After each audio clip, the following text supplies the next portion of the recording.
Bismillahirrahmanirrahim. Assalamualaikum warahmatullahi wabarakatuh. Nama saya Syahrul Imran.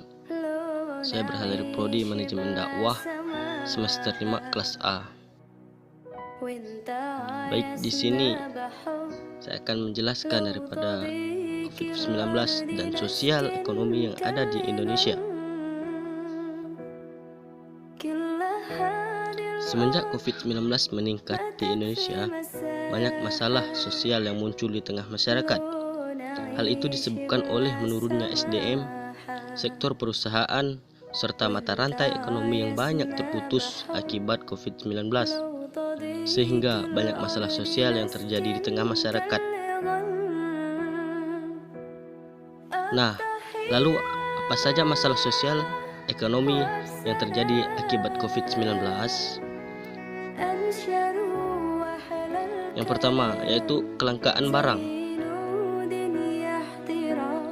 Kelangkaan barang yang terjadi di tengah masyarakat dikarenakan konsumen yang saling berlomba-lomba dalam mematuhi kebutuhannya dalam jangka panjang pada masa lockdown, dan barang-barang seperti masker, hand sanitizer, serta barang kebutuhan medis yang diborong konsumen.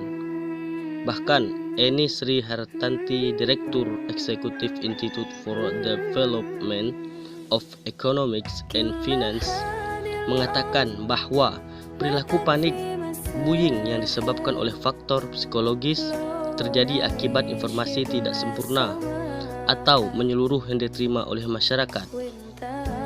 Akibat informasi yang tidak sempurna tersebut, maka menyebabkan masyarakat panik sehingga merespon dengan belanja secara masif. Artinya memborong segala barang-barang dalam upaya penyelamatan dirinya. Kekhawatiran yang dirasakan oleh masyarakat yaitu khawatir harga jika tidak segera belanja, dan khawatir barang akan segera habis. Yang kedua yaitu disorganisasi dan disfungsi sosial.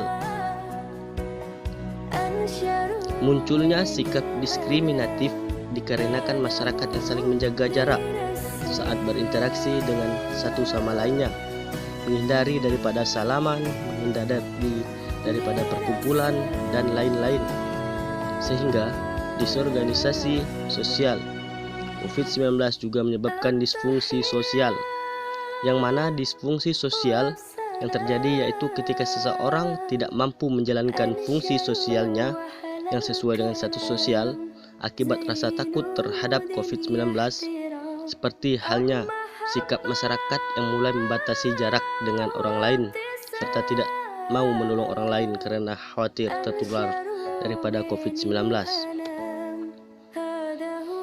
Selanjutnya, yang ketiga yaitu tindakan kriminal. Nah, munculnya tindakan kriminal di tengah masyarakat dalam masa pandemi ini disebabkan oleh lemahnya perekonomian setiap individu dalam memenuhi kebutuhan hidupnya sehari-hari. Bahkan banyaknya PHK di setiap perusahaan atau di kantor-kantor lainnya, sehingga mereka menghalalkan segala cara dalam memenuhi kebutuhan hidupnya sehari-hari. Selanjutnya yaitu melemahnya sektor pariwisata. Nah, kita ketahui sejak kasus COVID-19 meningkat, berbagai tempat wisata harus ditutup dalam waktu yang belum ditentukan, yaitu demi mencegah mata rantai daripada penyebaran COVID-19.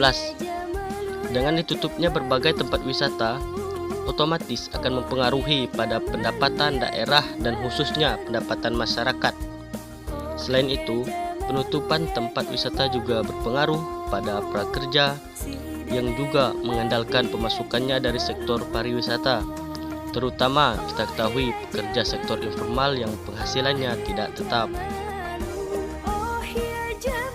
Selanjutnya, yang terakhir yaitu kita ketahui angka kemiskinan dan pengangguran meningkat. Nah, kemiskinan diartikan sebagai suatu keadaan di mana seseorang tidak sanggup memelihara dirinya sendiri sesuai dengan taraf kehidupan kelompok dan juga tidak mampu memanfaatkan tenaga, mental maupun fisiknya dalam kelompok tersebut. Sejak pemerintah menerapkan berbagai kebijakan seperti work from home, batasan wilayah, dan penutupan berbagai tempat publik seperti tempat wisata, banyak perusahaan atau perkantoran yang meliburkan pegawainya. Para pengusaha UMKM juga bahkan ada yang memutihkan karyawannya atau pemutusan hak kerja sebagai antisipasi dampak penutupan usaha dalam waktu yang belum ditentukan. Hal ini tentu bisa menyebabkan angka kemiskinan dan pengangguran di Indonesia meningkat. Kita tahu per Maret 2019 saja penduduk golongan rentan miskin dan hampir miskin di Indonesia sudah mencapai 66,7 juta orang atau hampir 3 kali lipat jumlah penduduk di bawah garis kemiskinan, yaitu golongan kemiskinan dan sangat miskin.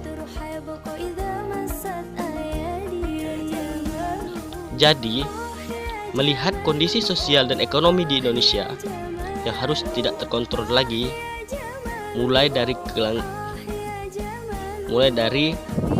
kelangkaan barang, disorganisasi dan disfungsi sosial, tindakan kriminal, melemahnya sektor pariwisata, serta meningkatnya angka kemiskinan dan pengangguran, maka kita harus mencari solusi yang tepat dan dalam mengatasi atau setidaknya mencari perubahan yang lebih baik agar ekonomi sosial yang ada di Indonesia ini bisa stabil kembali. Lebih baik mencegah daripada mengobati, itu istilah orang lain kan. Maka dari itu setidaknya kita bisa memutus mata rantai penyebaran COVID-19 dengan cara selalu mematuhi protokol kesehatan yang berlaku di Indonesia agar COVID-19 segera berakhir serta ekonomi yang ada di Indonesia bisa stabil kembali. Nah, mungkin itu saja yang bisa saya sampaikan. Kurang lebihnya saya mohon maaf. Wabillahi taufik wal hidayah. Assalamualaikum warahmatullahi wabarakatuh. Jangan lupa jaga kesehatan.